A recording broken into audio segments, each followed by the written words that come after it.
sei lá, ninguém toma a Dinamarca como um sítio fixe para ir no verão, não é? E para ir ao Rio Exatamente. Então eu cheguei lá sem calções, não é? Vou para o frio, certo. E comecei a passar mal de calor para ir até outubro. Tens que ir comprar os calções. À vontade, sim, andei a cortar calças. Não, pá, foi uma surpresa boa. Isso é muito bom. Olha, e posto isto, se calhar introduzíamos. Ok, quando quiser. Para ficarem, olha, e nós basicamente vieste cá porque no fundo tens um franchise que nós achamos super curioso e acho que também o objetivo, acho que pelo menos no início e agora também tem bastante fama e estão bem localizados, que é o iOrigin, certo? Certo. Gostava de falar um bocadinho sobre isso. Está relacionado também com o Iris e basicamente o que vocês fazem está muito relacionado, e agora corrige-me, com eventualmente alguns quadros que vocês vendem sobre, com a Iris de cada pessoa ou da própria família, não é? Isso está tudo relacionado com o que disseste. Portanto, o que nós fazemos é tiramos fotos às íris, falamos das cores e das texturas. Quando eu digo falar, é assim aspectos muito gerais que as pessoas se calhar não sabiam. Cores que as pessoas não sabiam que tinham, de onde é que vêm essas cores. Dá uma explicação assim não muito científica, também para não se tornar uma aula de ciências ali de repente, não é? Mas que normalmente causam alguma surpresa. E depois temos produtos finais, fazemos uma certa edição, fazemos um recorte perfeito à íris. Não realçamos cores nem alteramos texturas. Aquilo é tudo real. Tudo o que vocês veem do que nós publicamos é absolutamente real. E é essa a magia do negócio. Basicamente, não fomos nós que criamos, não é? Foi um empreendedor francês que basicamente ele baseou-se no facto de todas as íris do mundo serem diferentes. Ok? E depois de terem esta vertente artística, toda aquela distribuição de cores, texturas que são únicas àquela pessoa, porque não eternizar isso em obras de arte de qualidade, acrílicos, alumínios, opções um bocadinho mais económicas, impressões a papel, fotografia. E a partir daí, pronto, as pessoas gostaram muito do conceito. Ele abriu em 2017 as primeiras lojas em Barcelona. Mas ele é francês, eles não sei se é... Sim, ele era francês e abriu em Barcelona primeiro, foi isso? Sim. Ele já vivia em Barcelona há muito tempo. Começou com um amigo que se tornou sócio, um amigo alemão e também um irmão. E depois começaram a expandir-se. Ibiza, Nova Iorque e agora mais recentemente no Porto, em novembro do ano passado. Foi rápido, 2016. Sim. E portanto, tudo o que está lá é absolutamente real. Ok, nós apenas colocamos, sei lá, um fundo preto para destacar mais as cores um bocadinho e o contraste entre as texturas. Isso é a edição que vocês fazem. Exatamente, mas portanto nós não alteramos nada. Nós não colocamos filtros, não colocamos efeitos. Nós queremos manter simples e autêntico. Porque é essa a base. Não é? É alguém ter um retrato completamente diferente seu ou de outra pessoa, oferecer à família. E pronto, e quando nós vimos isso pela primeira vez, eu vi em Copenhaga, lá está, não foi desta marca que eles não têm lojas lá, mas de uma marca que tem um conceito parecido.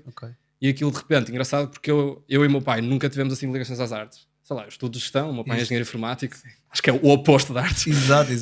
Mas de repente, mas por outro lado, quando paras para pensar, toda a gente tem meio uma veia artística, não é? Toda a gente sabe olhar para um quadro e dizer que eu acho bonito. Exatamente, toda a gente sabe identificar a beleza em alguma coisa. E nos olhos é igual, há pessoas que têm olhos bonitos e outros feios, mas já falamos sobre isso. Exatamente. É verdade. E portanto, acho que isso é um dos pressupostos para tu considerares algo arte, saberes dizer se é bonito ou não. Como é que tu foste de ver, portanto, na Dinamarca viste isso? E como é que tu foste disso surgir a ideia de tu trazeres isso para Portugal? Imagina, eu ainda não tinha visto a loja, ela estava há 2 meses. Aquilo foi num dos centros da Dinamarca, de Copenhaga. Os meus pais vieram-me visitar, estávamos a andar normalmente por um dos centros e de repente o meu pai puxa-me para dentro da loja porque ele queria parar ali, queria ver tudo e nós de repente começamos a ver aquilo e aquilo torna-se o tipo de arte mais bonito que eu e o meu pai já vimos alguma vez. Aquilo de repente fez todo o sentido para nós, sei lá, estávamos a olhar para aquilo, nós começamos a fazer perguntas ao gerente, assim mesmo chatos, o gerente estava farto de nós fazemos perguntas, como é que isto é feito, como é que, isto podemos trabalhar com vocês, podemos abrir, não sei o quê. E ele sempre a dizer, olha, isto é um franchise, eu não posso bem dizer estas informações e tal, mas pronto, isto de repente tornou-se, eu não sei se acredito no destino ou não, mas aquilo para mim e para o meu pai, nós parecíamos assim 2 crianças assim entusiasmadas com uma brincadeira nova. Chegamos ao Airbnb e a primeira coisa que fomos fazer foi investigar tudo o que havia sobre este tipo de negócio. De repente descobrimos que há muitos franchises à procura de pessoas para trabalhar, para abrir noutros sítios e que ainda não havia no Porto. Aliás, naquela altura ainda nem sequer havia em Portugal. Por isso nós ficamos logo, de repente, eu e o meu pai olhamos assim um para o outro, do género, estamos prontos para isto? Será que é mesmo para avançar? Porque quando tu vais decidir que queres abrir alguma coisa, é do género. Tem mesmo que ser a sério. Sim, tu tens de estar. É um bocado aquele clichê, não é? Aquele clichê do ou vais com tudo ou não vais. Não podes ficar a meio, senão as coisas vão correr mal. Isso é o garantido. Tu mesmo indo a fundo em alguma coisa, não estás garantido, vai correr bem, mas pelo menos estás a trabalhar para isso. De repente foi reuniões de família todos os dias, até com a minha mãe, não é? Vamos envolver dinheiro da família, vamos envolver poupanças, vamos envolver tudo. Será que estamos preparados para isto? Será que eu tenho tempo, enquanto estudante, estava a acabar a licenciatura, tempo para me envolver nisto? O meu pai, que trabalha remotamente, felizmente, tem esta flexibilidade de trabalhar onde ele quiser. Será que ele também tinha tempo e disposição para agora estar a abrir um negócio? E é uma conversa interessante de se ter, principalmente com o teu pai. Estamos preparados para uma aventura ou não? Eu por acaso queria aprofundar isso, que é isto de trabalhar com família às vezes pode ser complicado. Certo. Como é que também... Pois, como é que é essa conversa de se vamos fazer isto? Vocês são iguais no negócio? Não, mas acho que é por causa disso que resulta. A sério? Há, por exemplo, o estatuto de pai e filho, ou quando estão a trabalhar isso não existe na mesa? Olha, imagina, eu acho que isso é toda uma mecânica que eu não sei bem como é que funciona. Imagina, porquê? Não houve nenhum momento, toda nesta conversa de estamos preparados ou não para abrir um negócio, nós tínhamos a consciência, né? Estamos a envolver uma coisa em família. Tem de haver aqui muitas bases definidas. Então, quando nós estávamos a falar, nunca houve assim um momento em que nós perguntamos: ok, será que isto de pai e filho vai resultar? Que é um bocado uma coisa que eu não aconselho. Se calhar falem, se tiverem a abrir um negócio com o vosso pai ou com a vossa mãe, do que reter e depois correr mal. Mas eu acho que o que aconteceu é que nós indiretamente estávamos sempre a fazer isso. À medida que íamos decidindo coisas, íamos avançando etapas nisto de abrir um negócio, estávamos sempre a testar terreno um com o outro, a perceber se estávamos preparados ou se a química ia correr bem. E nesse sentido, mesmo sendo muito diferentes, tal como eu disse, nós encontrávamos sempre um consenso e lá está, estávamos sempre a corrigir coisas um no outro. Se fôssemos muito iguais, íamos estar a cometer os mesmos erros, ou íamos estar a dizer que sim, só para agradar. E acho que uma coisa que nós fazemos bem é, mal um está a fazer uma coisa que nós achamos mal, apontamos logo, ok? E dizemos: pai, se calhar não fazia assim. Ou então o meu pai ao contrário: João, não vamos fazer assim. Também quer dizer que ambos são receptivos também à crítica um do outro. Exatamente, depois também fazemos esse trabalho de ok, calma, esconde um bocado o teu orgulho, ouve o teu pai, ouve o teu filho, porque não deixa de ser um negócio e vocês estão os dois naquilo. Exatamente, portanto acho que os dois fazemos bem esse trabalho. É preciso esconder um bocadinho o orgulho, não é? Completamente. E estar receptivo, é o que estavas a dizer. Completamente, porque sei lá, eu e o meu pai somos gerações completamente diferentes, até mesmo a nível de personalidade, neste âmbito profissional. Acho que o meu pai é muito diferente de mim. Por exemplo, dentro da loja eu tendo um cliente de maneira completamente diferente do meu pai. Até em coisas mais minuciosas, por exemplo, coisas de decoração da loja, o meu pai quer de uma certa maneira, eu quero de outra. Claro. Mas acho que fazemos bem esse trabalho, lá está, estamos sempre a testar o terreno um com o outro, de ok, vamos fazer isto à tua maneira, agora vamos fazer à minha, e vamos encontrar aqui um meio termo para as coisas. E até agora correu sempre bem, nunca houve assim uma chatice. E nunca foi necessário ter esta conversa de um para o outro: ok, olha, como é que isto vai ser? Isto vai ser assim, assim, assim. Porque acho que assim até era pior, sabes? Se nós tivéssemos tentado estabelecer bases, olha, isto vai ser assim, isto vai ser assado, isto não ia correr bem. A energia estava lá desde o início. Sim, exato. Então foi tudo muito orgânico, por outro lado. Claro. Acho que fizemos bem esse trabalho desde o início, desde o procurar a loja até agora trabalhamos os dois dentro da loja. Eu ia te perguntar nessa situação, ou seja, primeiro e agora indo por fases, não é? Vocês chatearam lá o homem da loja, lá em Copenhague, não foi? Sim. A partir daí contactaram à partida, se calhar contactaram o CEO, se vocês quiserem chamar, e ele começou a dar as condições. Basicamente, vocês, negociaram esse tipo de condições? Então, basicamente o que se passou foi, depois de toda a conversa de... Desculpa, isto vai acontecer muitas vezes. Basicamente o que se passou depois das perguntas todas ao gerente, quase temos sido expulsos da loja, foi fazer uma investigação, não é? Que marcas é que estão a operar aqui, fazer aqui um bocado o papel de bons gestores, digamos assim, que marcas é que podemos trabalhar, o que é que nos identificamos mais.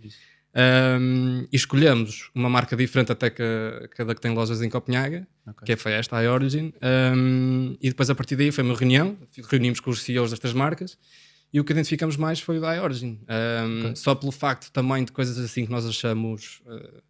Até nas condições, até a nível que eu acredito, não vamos entrar em valores, mas acredito que uma parte do vosso lucro seja para... Certo, está sempre uma percentagem. Ou seja, isto também teve na mesa, vocês tiveram em consideração isso tudo, não é? Por acaso não foi assim tão complicado, porque não me diferia assim tanto. Havia alguns pormenores que diferiam, mas não houve nenhuma que se destacasse, já era ok, temos mesmo de ir porque esta cláusula de contrato ajuda-nos imenso, por acaso nem tanto. Mas acho que foi em coisas minuciosas que nos chamaram a atenção na altura, que foi, por exemplo, quando reunimos com a malta da iOrigin, foi logo o CEO que foi falar connosco na primeira reunião para nos conhecer. Logo. Faz a diferença, não é? Faz a diferença. Completamente. É tipo, estás a dar aqui um grau de confiança completamente diferente, e não é que eles sejam assim muito pequeninos ao ponto de andarem à procura muito ativamente de pessoas para trabalhar e vai logo o CEO falar. Nada a ver, é mesmo ele que é empenhado a esse ponto e quer falar diretamente com os interessados. E depois, obviamente, que a química entre ele, o meu pai e eu foi excelente. Logo desde a primeira reunião demos-nos bem. Começamos logo com coisas pessoais, demos-nos super bem, ficamos literalmente 3 amigos. E a partir daí foi acertar, ok, agora isto, agora aquilo outro, assinar aquilo outro, pá, e fluiu tudo, simplesmente. Fluiu tudo. E vocês, então, encontram a loja no Porto. Essa loja é vossa ou é da iOrigin? É nossa. Então vocês têm uma espécie de ownership também? Sim. Okay. Portanto, o trabalho de encontrar a loja foi nosso. Havia requisitos, portanto o público alvo é o turista, ou seja, quanto mais focado no turista a morada for, melhor é. Vocês têm uma localização incrível. Certo. Mas foi uma aventura. Para mim acho que é das melhores zonas do Porto, pelo menos para este tipo de... Não, pá, para tudo que é estabelecimentos comerciais, aquele sítio, que é o Largo de São Domingos, brutal. É, completamente. Tens Mãozinha Silveira de um lado e Rua das Flores do outro. Exatamente. O problema é que tens obras literalmente à frente do metro a tapar agora tens, mas vai ficar melhor. Sim. Até vai ser melhor a localização. Exato. Acreditamos nós que vai ficar melhor. Tu sentes tipo que essa localização fez toda a diferença? Notas que muita gente entra só porque está a passar à porta? Completamente. Aliás, é só por isso, porque as pessoas não veem a loja. Nós temos mesmo, não sei se chegaram a ver no Google Imagens ou assim, mas nós temos literalmente taipais de obras de um estaleiro à frente a tapar a porta. Ou seja, apenas, imagina, de todas as pessoas que passam na Rua das Flores e no Museu da Silveira, que num dia de sol é muita gente, parece mesmo uma procissão. Tu andas de lado para conseguires passar pelas pessoas. Nós ficamos com 1-2% das pessoas dessa procissão toda. Porque são pessoas que estão à procura da Ribeira, estão à procura de atalhos, e basicamente a nossa rua é uma rua estreita que vai dar ao rio, e as pessoas passam perdidas, completamente perdidas. As pessoas não querem ir para a Origin, as pessoas estão à procura do rio, da Ribeira. E as pessoas passam por lá e por acidente vêm assim umas íris enormes e nós ouvimos muitas reações, tipo assim, uau! E param. E isso até funciona bem a nosso favor às vezes, porque lá está, como há esse fator de surpresa de não estarem à espera de encontrar uma íris quando estão à procura do rio, né? Claro. Mas preferimos muito mais estar completamente expostos para Mouzinho da Silveira e Rua das Flores, não é? Do que uns taipais de obras. Mas sim, foi uma aventura encontrar a loja, porque nós sabíamos que ia ser difícil, mas de repente tornou-se o mais difícil abrir a loja. Porque nós queríamos o sítio perfeito, não é? Andámos ali pela baixa. Eu e o meu pai passamos tarde na baixa a andar. Posso-te perguntar quanto tempo é que demorou a encontrarem? Quase 1 ano. Okay. Olha, nós mal voltei. O processo todo, em geral, foi. Sim, quase 1 ano. Quase 1 ano. Um bocadinho menos de 1 ano, assim, uns 8-9 meses. De treino, de encontrar a loja, preparar a loja, tudo. E abrir foi assim, uns 8-9 meses. Isto porque. Não, um pouquinho mais. Porque mal eu voltei de Erasmus em dezembro. Já vínhamos com a ideia, não é? Já tínhamos visto em Erasmus e começamos logo à procura de loja. Logo. Foi em dezembro e depois, lá está, abrimos em novembro, o treino foi em setembro e fechamos a loja em agosto. E já acabaste o curso? Estou no último semestre, quando tudo bem. Mas é fixe, porque tu vais acabar o curso e já tens algo para sim, fazer. De qualquer forma quero continuar mestrado, mas sim, claro, tendo ali já algo que já dá rendimento e que já estou envolvido. É incrível. Diretamente em gestão. Claro que sim, claro que me sinto com muita sorte, ainda para mais ter o meu pai ao meu lado. Começar o meu primeiro negócio é uma coisa muito arriscada, mas reconheço perfeitamente que tenho um fortuna enorme de meu pai estar comigo, não é? Porque se calhar se eu estivesse completamente sozinho era muito diferente. Não tinha arriscado, não tinha assim tanta coragem. Sim. Até porque eu sou uma pessoa que, sei lá, eu não fui daqueles miúdos que sempre sonhou em ser empreendedor e tinha a ver empreendedora e desde que é miúdo que dá ideias para negócios. Não, eu estava muito... Por acaso eu acho que me adapto facilmente a novas situações e eu estava muito numa de, ok, se eu tiver de trabalhar para um escritório eu vou, se tiver de abrir um negócio acho que também me adapto, surgindo a oportunidade correta. E se fizer sentido, e se tu acreditares naquilo? Exatamente, mas eu nunca tive assim um sonho de abrir uma loja necessariamente, nunca foi, quem me dera estar aqui a dar um discurso motivador de empreendedorismo, mas não. Acho que toda a gente tem uma jornada diferente, não é? Sim, exato. Não há propriamente um guideline que toda a gente segue. E portanto, tendo o meu pai ao meu lado a ajudar-me e eu ajudando a ele, até mesmo na parte do capital, não é? Para o investimento inicial e ter o meu pai ao meu lado ajuda imenso. Claro, o facto de eu não me estar a recorrer a financiamentos externos ou algo do género e de felizmente o meu pai ter poupado o suficiente para abrindo uma oportunidade destas, envolvermos assim de cabeça como nos envolvemos. E acreditar em ti também, não é? Ele podia ter feito isto sozinho. De certa forma, sim, de certa forma. Portanto é um fortuna enorme e sim. Agradeço todos os dias. Claro. E falaste agora de condições iniciais. Sim. A partir disso também foi negociado no contrato, não é? Como é que foi o o investimento inicial em termos de equipamento e etc. E tipo, isso para vocês, houve algum investimento que vocês fizeram que foi tipo fora da caixa e que vocês não estavam à espera? Não, Ou seja, aquilo há de ser, estou a dizer, mas tu has de saber, máquinas fotográficas, luzes, etc. Certo. O próprio espaço, claro, óbvio, não vamos falar sobre isso porque já percebi que foi isso uma até aventura. Isso até está fora do... Tá. Tu isso não pagas à marca, percebes? Isso é teu. Isso é ele que diz, olha, Ok. arranja o melhor negócio que tu conseguires, para as contas ficarem mais Sim, leves para ti ao final do mês. Exatamente. Mas não é eles que é tipo, ok, tens até um X de renda, a partir disso não pagues mais. Não, é mesmo, é responsabilidade nossa, ok? Faz parte do nosso modo de gerir as coisas. Mas sim, houve uma série de cláusulas, portanto um investimento inicial fixo, que nós tivemos de pagar logo à partida, que envolve a marca, todo o know-how. Né? Estamos a comprar literalmente ao Stefan, já agora digo-lhe o nome, se calhar vou dizer muitas vezes o nome dele.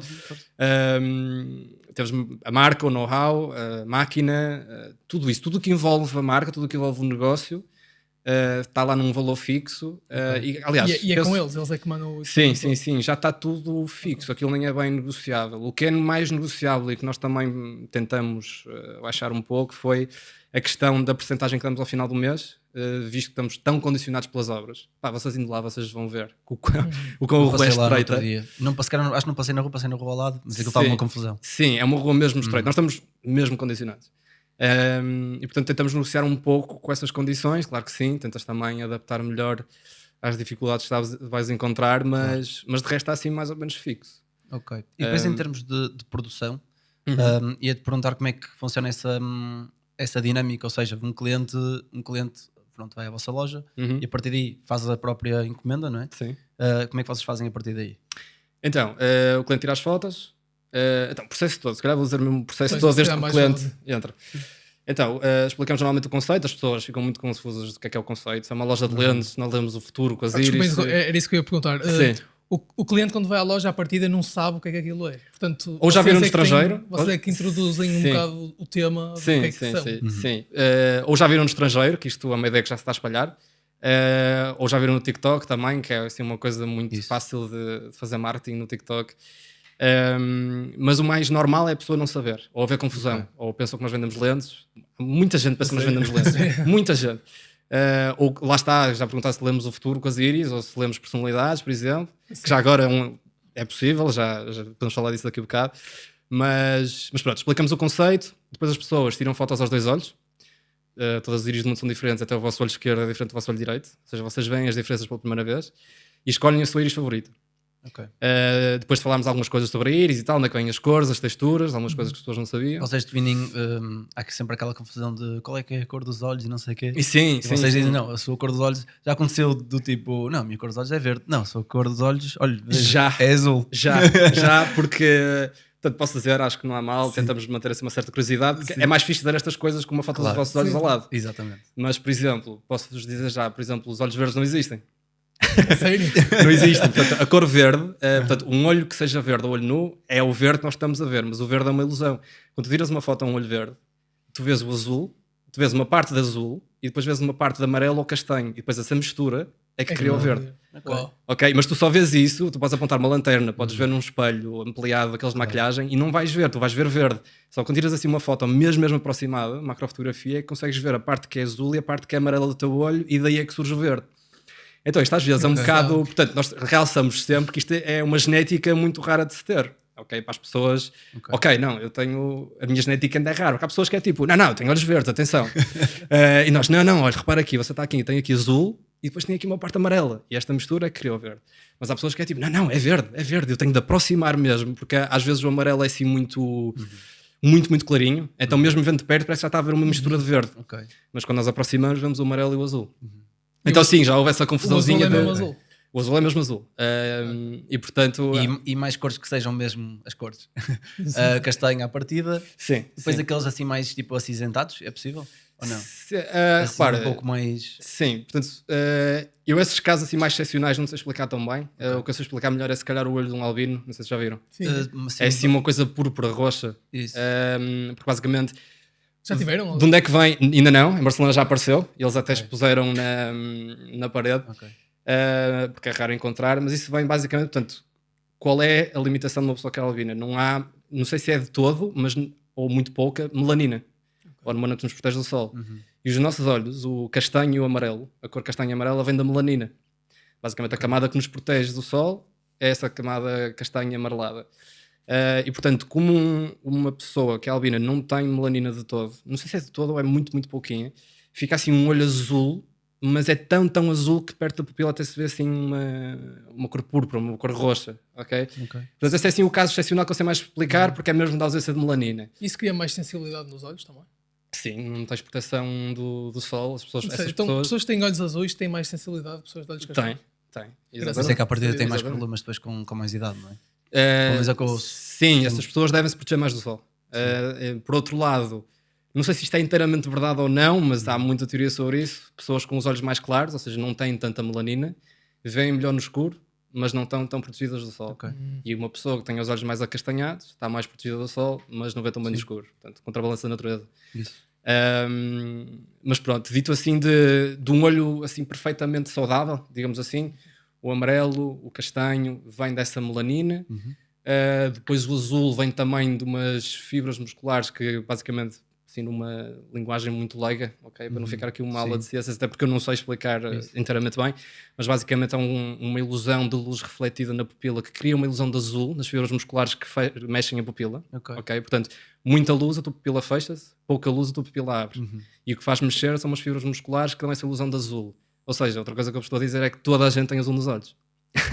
Certo. Portanto, um olho assim mais acastanhado, vocês vão tirar a foto de perto e vai se encontrar, por muito mais uniforme que o olho seja, e vai haver sempre uma janela para se ver o azul de baixo. Sempre. Sempre. E se calhar as fotos ficam bonitas nesse aspecto, não é? Sim, mesmo uma pessoa que diga que tem assim um olho mais aborrecido, especialmente aqui na Península Ibérica, África, portanto o olho mais comum é o olho castanho, não é? Há sempre uma janela de azul que provoca sempre uma surpresa nas pessoas. Então compensa quem tem olhos castanhos, olhos escuros e acha que o olho compensa é assim compensa sempre. Tu vês sempre coisas que nunca tinhas reparado. Sempre, quanto muito, uns desenhos na íris que, sei lá, assim umas fibras mais salientes que fazem assim um desenho mais que te fazem lembrar alguma coisa ou o que quer que seja, porque depois metes muito a tua perspectiva no que tu estás a ver e até essa é uma parte engraçada. Nós deixamos sempre um espaço para a pessoa ficar a olhar e normalmente o que os clientes fazem, que é muito comum, é dão logo uma perspectiva do que é que lhes faz lembrar a íris. Desde faz lembrar um bolinho ou uma bolacha, ou faz lembrar, por exemplo, já tivemos teorias do universo. Já tivemos um cliente russo que no início estava assim muito tímido, muito reticente em relação ao conceito, o que é que vocês fazem e tal. Depois quando ele viu, ele ainda por cima tinha assim uns olhos verdes, ou seja, o que significa? Tinha muito azul, muito amarelo, muito castanho, uma distribuição enorme de cores pelo olho. E depois ele começou com teorias, de repente, aquela coisa assim mais de leste, mais fria, mais calculista que ele estava no início, desmontou-se completamente. E ele começou-nos a falar de que aquilo lembrava um cosmos, em que a pupila era um buraco negro do cosmos e tudo o que estava à volta era um universo e eu de repente eu gostava de ouvir a ele, não ele a mim.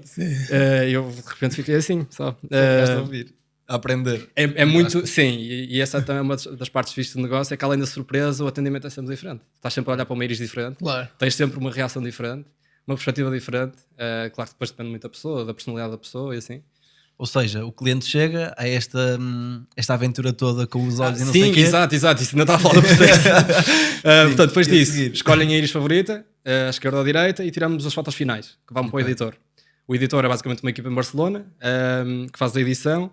Depois enviamos o resultado final para o mail da pessoa, um fecheiro JPEG que a pessoa pode guardar no telemóvel, para publicar, enviar para quem quiser. E depois, no máximo, 2 semanas, isto chega à casa da pessoa. Enviamos para todo mundo, é impresso na Alemanha. Pronto, enviamos para literalmente todo mundo. Tem diferentes tamanhos? Sim, vamos desde o tamanho mais pequenino que temos é o 20x20 e depois vamos até, não há bem limite, mas o que temos exposto o máximo é 1,20m, 1,5m, em todos os materiais, desde impressões de papel de fotografia, alumínio, acrílico, em diferentes formatos. O que é que tu achas que é o mais interessante para mandar fazer? De minha opinião pessoal, e o que nós mandamos assim mais fazer em média é o acrílico 40x40, porque a nível de tamanho, a nível de material, o acrílico é o que permite ver, é o que tem a melhor resolução de imagem de todos os materiais, e depois é mais realista também. Realista porque os nossos olhos têm um certo brilho, um brilho natural, e esse brilho, o brilho do acrílico representa melhor esse brilho do que, por exemplo, um alumínio. Um alumínio é um efeito mais baço, mais mate, e portanto a nível de resolução de imagem e de realismo é a melhor opção. E depois o 40x40, porque pensando assim, famílias de classe média alta, digamos assim, em média, e pensando numa casa de uma família de classe média alta, é assim o tamanho mais apropriado para encher uma parede, mas também não ser a única coisa que se vê naquela parede. É assim o tamanho mais... É o mais médio, digamos assim, 40x40. E tu achas que há espaço para ter a produção cá em Portugal? Achas que dá para contratar ou mesmo montar a estrutura aqui em Portugal? Ou achas que não faz sentido? Imagina, faria sentido com novos materiais. Já temos aí umas coisas Isto está pensado? Tá. Já temos aí umas coisas a claro, cozinhar. Está pensado, não sabia que estava tão à frente. Sim. Já temos aí, já tivemos propostas de pessoas com boas ideias para fazer produções diferentes cá em Portugal. E claro que seria um gosto, até mesmo materiais típicos que lembram Portugal e especialmente o Porto também, e portanto é só estar atento. Ok, ou seja, vai haver novidades. Vai haver novidades. Okay. Sim, se calhar, se correndo tudo bem, portanto ainda estamos a acertar as coisas, estamos a testar como é que funcionaria a produção, okay. Mas seria uma coisa que, claro que sim, produzir cá em Portugal e vir com o Made in Portugal atrás era muito fixe. Claro que sim, sem dúvida. Ia-te perguntar outra coisa que está relacionada... Desculpem estar aqui, que agora sou eu que estava distraído com o microfone. Ia-te perguntar sobre isso. Estavas a falar sobre essa coisa dos quadros nas casas. Ia-te perguntar se vocês por acaso fazem, isto agora já é um bocado à frente, se fazem algum tipo de ajuda a encaixar o vosso produto com a decoração da casa. Ou porque entendes a dificuldade, porque é um produto muito diferente do resto da decoração, não é? De uma sala de estar, por exemplo. Portanto, tem que conjugar. Não achas difícil? Não necessariamente. Quer dizer, eu acho que nós não fazemos esse trabalho. Quanto muito, quando surgem dúvidas, por exemplo, estamos a falar de 2 íris e as pessoas não sabem se... E, portanto, têm um bom orçamento para gastar. E as pessoas não sabem se colocam as 2 íris na mesma íris ou em separado. Nós, quanto muito, damos sugestões do género... pronto, visto que o orçamento não é problema, se calhar comprarem separado, porque há mais flexibilidade, portanto podem colocar um quadro numa parede e um quadro noutra, ou então os dois juntos, depois também se enjoarem de estar os quadros sempre no mesmo sítio podem mudar, e portanto as 2 íris na mesma moldura estão ali sempre presos. Também é o gosto pessoal. Exatamente, pessoal. Não há muita margem para, portanto, quanto muito damos dicas dessas, mas não vamos muito além disso. Claro, é igual a comprar um quadro também, não vai o pintor lá à casa dizer onde é que, onde é que tu encaixas o quadro. De qualquer forma é relativamente fácil, porque são sempre peças assim minimalistas, é um acrílico muito fininho, um alumínio muito fininho, um fundo preto. Choca, não é? Um fundo preto que combina com, sei lá, cores que possas ter numa sala ou num quarto. Claro. Portanto, não acho que não seja assim tão difícil. E nem temos assim muitas perguntas de muita gente a pedir assim dicas. Por acaso não acho que seja. Do que eu vi, por acaso não acho que seja. Também já vi umas fotos, mas não sei se vocês têm no site, vi umas fotos de uma sala de estar com aquilo. Sim. É fácil, é relativamente fácil. Não é crítico.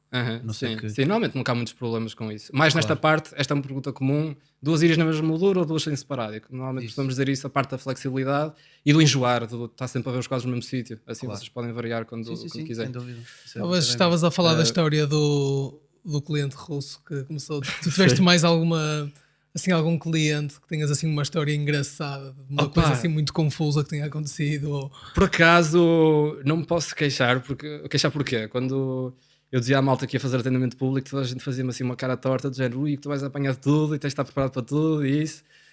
Pronto, mas por acaso nunca houve assim uma situação completamente desagradável, mas já houve pessoas, sei lá, há pessoas, lá está, como as pessoas não sabem necessariamente o que é que estão a visitar e têm muitas perguntas, entram logo e dizem, sentam-se e dizem, pronto, olha, aponte-me uma lanterna e diga-me coisas sobre mim ou preveja-me o futuro, porque...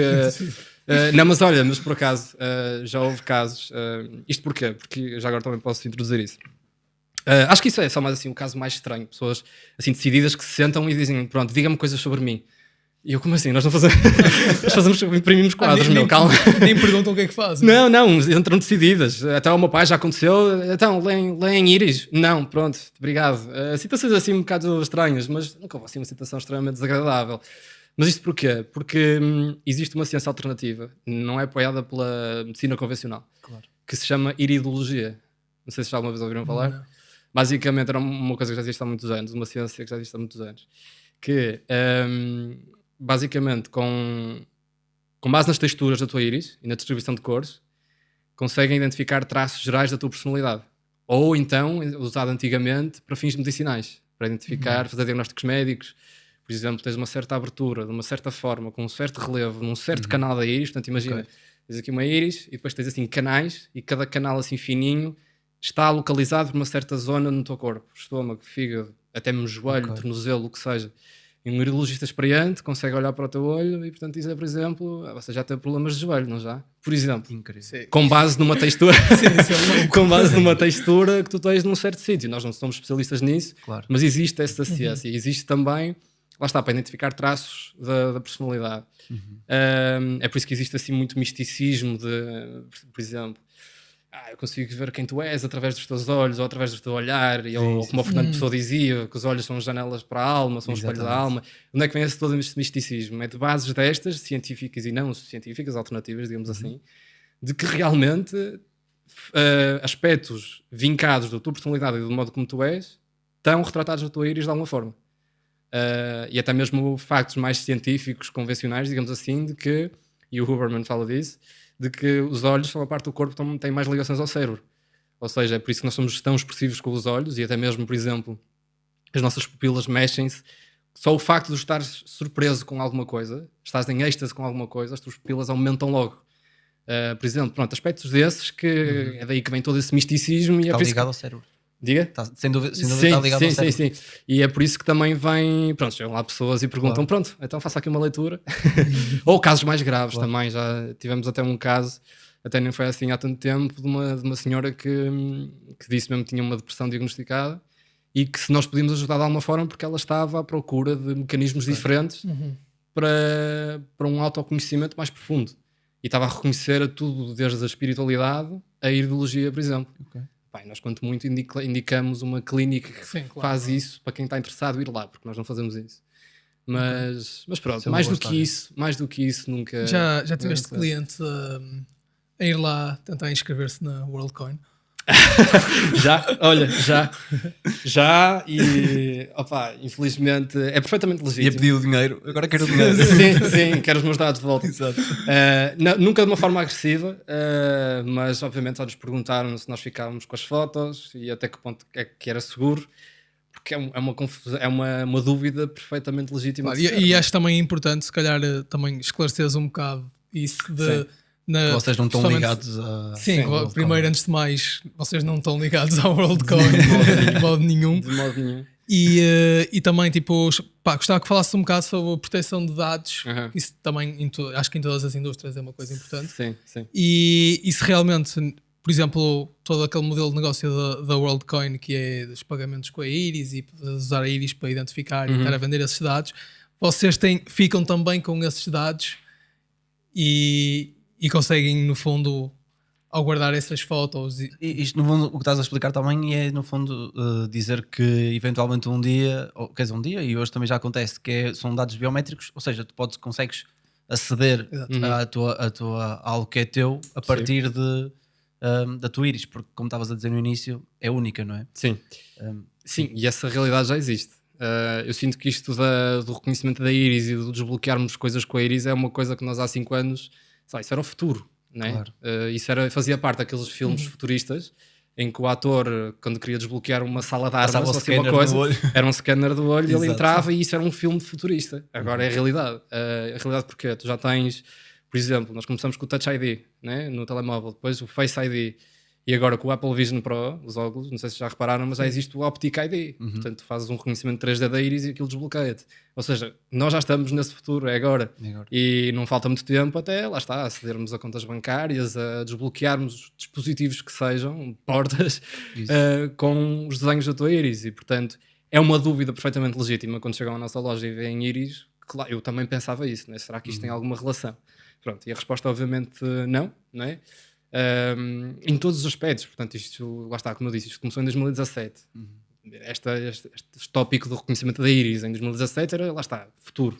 E depois, mesmo o que nós fazemos, lá está, não temos qualquer ligação à empresa, ao WorldCoin, como é óbvio, não temos qualquer tipo de parceria ou algo do género. E depois os fins não, o modo como eles fazem o reconhecimento à íris é mesmo uma tecnologia completamente diferente. Portanto, é um reconhecimento 3D. É uma biorecognition, ou seja, o teu olho tem que estar vivo, tem que estar móvel. Tu olhas para a direita, olhas para a esquerda, para cima e para baixo, faz-te o reconhecimento total da íris. Isto porque a nossa íris não é plana, é saliente, ok? E o que nós fazemos é quanto muito um reconhecimento, nem é bem um reconhecimento, mas uma foto, portanto, a 2 dimensões. E portanto o scan que nós fazemos fica pela íris. O scan deles vai mesmo até à retina, portanto, por detrás da íris. É um scan muito mais profundo. Portanto, o que nós fazemos à beira do que eles fazem a nível de reconhecimento é completamente inofensivo a nível de invasão de privacidade ou do que quer que seja a nível de dados biométricos. Por isso nós não temos qualquer tipo de relação com isso, nem há qualquer perigo. Se nós tentássemos, por exemplo, tu com o teu telemóvel agora, não sei se é o vosso caso, com o Face ID, se vocês tentarem desbloquear o vosso telemóvel com uma foto vossa, não funciona. Vocês têm que ser mesmo a vossa cara ali presente para fazer a identificação, e mesmo assim não funciona às vezes. Tens que meter o código porque fizeste uma cara feia ou bocejaste a meio e tens de fazer outra vez o código. Portanto, está completamente seguro. Obviamente que se as pessoas pedirem para apagar as fotos, nós apagamos, porque para nós é completamente indiferente. Lá está, nós mesmo que tivéssemos algum propósito assim mais perverso ou fútil com as fotos, não íamos a lado nenhum. Portanto, é completamente indiferente ficarmos com as fotos ou não. E pronto, quanto muito ficamos com as fotos só porque o cliente, passado um tempo, pode querer encomendar um novo produto com a íris dele e portanto já estamos ali as fotos prontas, não é preciso vir outra vez. É só por isso, porque senão apagamos as fotos outra vez e não nos faz qualquer diferença e não há qualquer perigo. Nós não conseguimos fazer nada com as fotos. Existe um prazo que o cliente tenha a foto lá arquivada? Não necessariamente. Não necessariamente. Isto é, daqui eu vou fazer a fotografia e daqui a 5 anos posso pedir uma segunda cópia? Sim. Okay. Podes, estás completamente à vontade e é só mesmo esse o propósito que nós ficamos com a foto, mais nada. Não há mais nada que possamos fazer com a foto. Claro. Sim. É uma mera foto. Aliás, alguém que olha para o nosso computador e veja lá uma foto da tua íris não sabe o que é a tua íris, né? Por isso é completamente indiferente. E portanto, claro que cada um faz o seu julgamento. Portanto, não sei se vocês já chegaram a fazer ou não. Portanto, aquela coisa do WorldCoin, do reconhecimento. Mas é sim uma coisa que é preciso ter cuidado, porque são dados biométricos muito valiosos, que se calhar a moeda que eles dão em troca não é assim tão valiosa para os dados que tu estás a dar. Pois. E aquilo no fundo é um esquema em pirâmide, não é? Portanto, estão-te a atrair a ti para tu atrair mais pessoas. Exatamente. E tu ganhas com isso. Portanto, está um bocado ali à vista. Portanto, qual é o conceito do negócio? Exatamente. Sim. Portanto, claro que cada um faz o seu julgamento, este é o meu, mas a fazer ou não é se calhar... E o meu é igual. E o meu também é igual ao teu. Pronto, então estamos aqui com um consenso, mas a esse nível a resposta se calhar era melhor não. Exato. Porque o que vocês estão a dar os especialistas dizem isso. Pronto, exato. E portanto... Sim. Mas era importante esclarecer isto acima de tudo. Esclarecer isso, até porque é um tópico mega relevante nas notícias, isto da WorldCoin, e também para não estar a manchar a imagem de negócios como o teu, que não tem nada a ver com... Esse era o nosso medo. Nós estávamos a palpar muito o terreno, a perceber, ok, quão incomodadas é que as pessoas estão com isto quando pensam do nosso negócio. Ou clientes que nós já tivemos, se nós íamos receber alguma chamada a pedir para pagar fotos ou para... E não aconteceu? Não, nunca. Okay. Até agora não. Quer dizer, confiam à partida. Sim. Ou então percebem logo à partida, conseguem logo fazer a distinção. Portanto, isto são fins de arte, os fins da WorldCoin são completamente diferentes. E portanto, felizmente nunca tivemos problemas com isso. Mas pronto. Há só alguns comentários às vezes no Instagram ou assim, mas isso às vezes... É normal. É barulho. Não é bem real, não é? Sim, uma pessoa perdida. Não é bem real. É uma pessoa perdida. Sim. Porque por acaso isso é uma coisa que... É uma coisa boa de se lidar, não é? Quando tu, imagina, isto porquê? Porque nós felizmente começamos a colaborar com criadores de conteúdos digitais e os vídeos correram bem, até muito melhor do que nós estávamos à espera, assim, 200 mil, 300 mil visualizações, e isso tu começas a atrair. Portanto, uma coisa é uma pessoa dizer que gosta do teu conteúdo e outra dizer que não gosta muito, mas se calhar também uma mensagem privada, bem construída, uma crítica construtiva. Portanto, não é uma pessoa que está a comentar à toa. Essas pessoas eu acho que só aparecem quando tu já começas a ter um certo alcance. E quando nós começamos a ver esse alcance, quando começamos a ver assim uns comentários de pessoas que me parecem bem reais, sabes? A dizer coisas completamente à toa, sei lá, estão a vender a nossa íris, não sei o quê, coisas assim. É de género, ok, estou um bocado incomodado, mas depois quando tu sais da tua primeira pessoa e olhas para a situação na terceira pessoa, é de género, ok, calma, isto é bom. Se estás a atrair este tipo de pessoas que não me parecem bem reais a comentar as publicações. Quer dizer que estás a chegar a algum sítio. Estamos a ter um bom alcance. Sim, quer dizer que estás a chegar a muita gente. Portanto, sim, isso é um problema bom de se ter até, por isso. Pronto, muito uma boa notícia. Estavas a falar que vocês estão a colaborar muito com criadores de conteúdo. Sim. Pronto, eu também queria explorar um bocadinho de, se calhar, a vertente do marketing, de como é que vocês, portanto, vocês têm muita a coisa de clientes que passam à porta da vossa loja e entram. À parte disso, vocês à partida também querem ir buscar pessoas que não passam à porta da loja, não é? E o Porto, em princípio, todo. Sim. Como é que isso vos tem ajudado? Que mais estratégias é que têm feito para conseguir chegar a essas pessoas? O que é que tem corrido bem e o que é que tem corrido mal? Olha, o nosso maior problema é Portanto, qual é o nosso público, digamos assim, o nosso público mais comum? São pessoas que estão a andar na rua, turistas, que estão naquele estado de espírito de estão de mente aberta, estão dispostos a olhar para todo lado e a experimentar coisas novas. E, portanto, vêem uma coisa que não conheciam e entram e fazem a pergunta do que é que isto é e têm a experiência.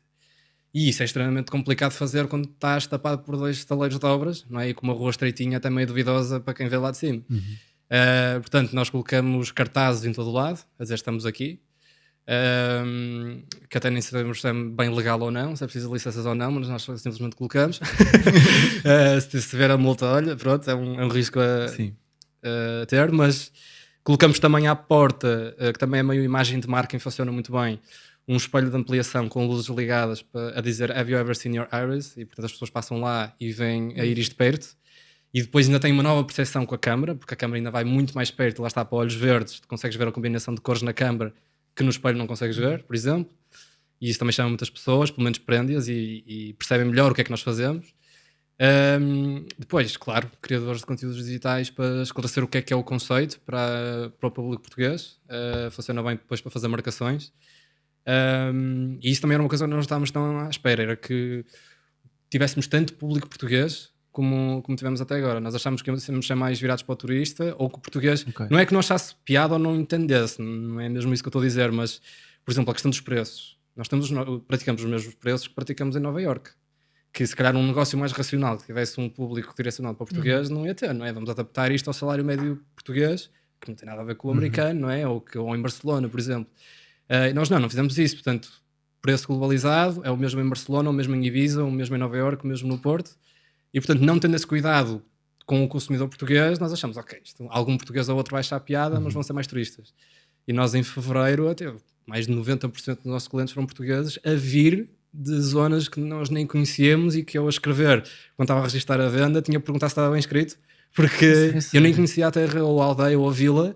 Pessoas que vêm ao Porto, conduzem 1 ou 2 horas de propósito só para vir à loja e para ter a experiência. Muito isso bom. Para nós... Ok, é um sinal de que as coisas estão a correr bem porque não estávamos à espera disso. E é sinal que as pessoas valorizam o que vocês fazem ao ponto de... Certo. Vocês em Portugal são a única loja ou alguma coisa? Não. Imagina, do mesmo mercado estão 2 marcas a operar em Lisboa. Aliás, até uma marca que já tem 2 lojas, acho eu. Acho que ao todo estão 3 lojas em Lisboa. No Porto somos os únicos. Penso eu. Sim, esperemos que seja assim. E fomos os primeiros, no Porto fomos os primeiros garantido. Em Portugal não fomos. Portanto, enquanto estávamos à procura da loja, já estávamos envolvidos no projeto, mas abriram as primeiras lojas em Barcelona. 4 meses depois abrimos nós. Portanto, a marca protege-vos de alguém que queira, através da mesma marca, abrir outra loja no Porto? Por exemplo, alguma cláusula de competição? Não podem ter uma loja à frente? Ou... Temos essa hipótese. Temos a hipótese de, portanto, reservarmos o espaço português, digamos assim, só para nós. Ou seja, nós ficamos encarregue de expandir o negócio pelo território português e, portanto, esse é o nosso trabalho dentro da marca e mais ninguém tem acesso. Fica mesmo um cargo para nós. Boa. Isso é possível obter. Eu nem estava a falar assim tanto, tipo, numa área tão ampla. Estava mais a falar, tipo... Porto, por exemplo, tipo, eu agora posso ir à Origin e abrir uma loja à frente da tua? Sim, penso que neste momento ainda há essa literalmente do outro lado. Mas também não é interesse da... Claro que não é interesse, mas era isso que eu queria saber. Tipo, se a marca de certa forma também protege e diz, pessoal, vocês podem abrir uma loja, legalmente, mas, tipo, isso também não faz sentido nenhum. Sim, legalmente podes. Agora, nós já temos estabelecido ali um vínculo com o Stefan, não sei até que ponto é que, portanto, que ele se calhar falaria connosco primeiro, ou de nós tínhamos interesse em abrir uma segunda loja no Porto primeiro, ou tal e tal, não sei até que ponto, mas legalmente podes, não há nada que o Stefan tenha de impedir ao género e te impeça de abrir uma loja à nossa frente. Se calhar vai-te dizer não porque não é muito bem pensado. A nível de negócio. Não é muito bem pensado, mas é apenas por isso. Bom, João, acho que foi bom esclareceres tudo isto que tivemos aqui a falar, não só ao nível da tua loja, mas também aquela situação do WorldCoin, etc. Sim. Para esclarecer que... Eu digo-te uma cena, fiquei impressionado com tudo o que disseste sobre os olhos. Eu nem tinha a noção de metade. Exato, as curiosidades todas as curiosidades que tu falaste, etc. Acho que super interessante. E temos que passar lá, que eu ainda não fui lá, temos que passar lá. Temos que ir lá, sem dúvida nenhuma. Sim, mesmo qualquer pessoa que queira passar e acha que tem um olho aborrecido porque é mais castanho ou de género, nunca sabes o que é que vai bom encontrar. desmistificar isso tudo. Aliás, e até dizemos às pessoas que portanto, não há obrigatoriedade em comprar nada, nem tem custo nenhum. Nós podemos tirar as fotos, podemos falar dos olhos sem problema nenhum. Boa.